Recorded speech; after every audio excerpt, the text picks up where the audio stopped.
All right, you know what? Let me get to the, because when people start leaving, that's not a good sign. It's not a good sign. Okay, so look, I'm not even going to spend too much time on this because people are leaving. This is only going to make it worse. But a couple of things real quick. These are the African American specific sort of factoids. A couple of things. The average number of hours, higher here. The average age of the caregiver is lower. Let's see. But here, let's focus on these because we're going to start getting to some fun stuff. African Americans tend to be happier that they were caregivers. And it's true. It's simple.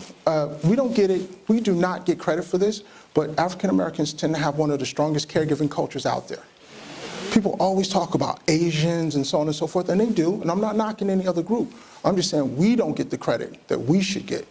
And so, because honestly, as a general rule, for one reason or another one, when mama has a problem, we don't put mama in a home. We bring mama in our home. And that's just real. I mean, you know, the funny aside, when Marlo and I first got together, my grandmother had an issue right as Marlo was doing the house shopping, okay? And Marlo was doing the house shopping, I'm not even gonna lie. I had no time, and I had no interest, quite frankly, in shopping for a house. So we decided on a budget. This is your budget. Go buy the house. If there's something I need to see, you let me know. But beyond that, I don't want to be bothered with this. Okay, and that's the God's honest truth. And you know, thank God y'all don't have rocks or anything to pelt me with, because I say that, but it's the God's honest truth. Here's the thing. Just as Marlo was narrowing it down, and she'd been searching for houses for months, something happened with my grandmother. She stayed in the hospital overnight, but the issue popped back up again. Hey, you know what? I think Nana needs to come live with us. Marlo was like, cool, no problem, no big deal. I thought it was going to be a big conversation. She was like, no, it's no big deal. It's cool. Let me tell you when it got to be a big deal. When Marlo found out that Center Hall Colonial that she wanted would not be appropriate, it became a big deal. Now, I'm gonna be honest with you. It's true, I say it right here. And I feel comfortable saying it right here. And this is why. Because if anything happens to me, at least one of y'all is gonna roll over. I know, one of y'all is gonna roll over. So, but I really better stop saying that because something's really gonna happen to me one day.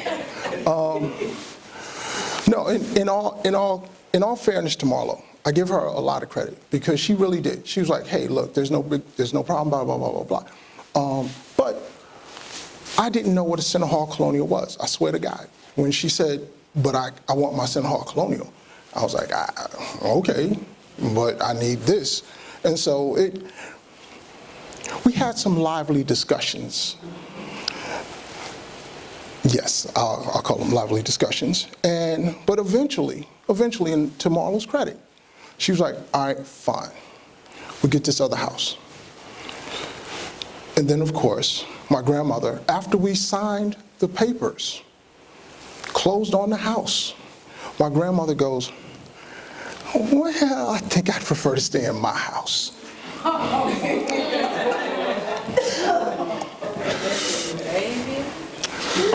Truthfully, I'm surprised I'm still alive.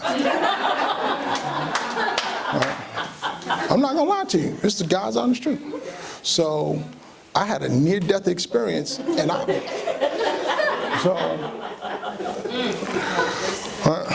listen, I'm not joking.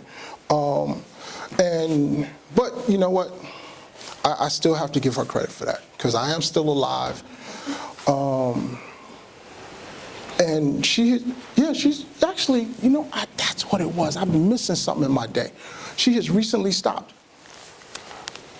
For the last X number of years, whatever it was, she would work into a conversation at least once a week. This is not the house that I wanted. After a certain amount of time, you just had to applaud her creativity, how she was able